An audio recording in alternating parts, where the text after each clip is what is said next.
Судот вчера донесе срамна одлука.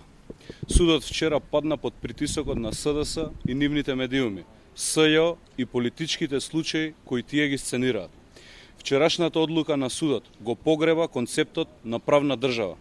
Одлуката за притвор која ја донесоа нема никаква правна основа, туку е партиско-политичка нарачка која треба да го означи политичкиот прогон во Република Македонија. Судот вчера подклекна на притисоците.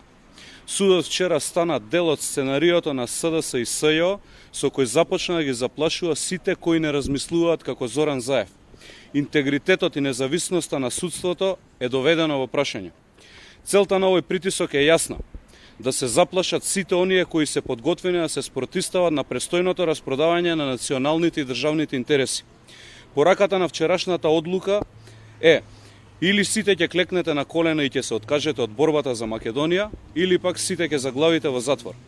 Им порачуваме: никој нема да го исплашите, особено не тие кои се подготвени да стојат на браникот на државата и нејзините интереси. Ништо не е вечно. ВМРО ДПМН наскоро ќе се врати на власт и сите срамни и неправедни одлуки ќе бидат преиспитани, а секој што не работел согласно закон, туку под политички диктат, ќе сноси одговорност.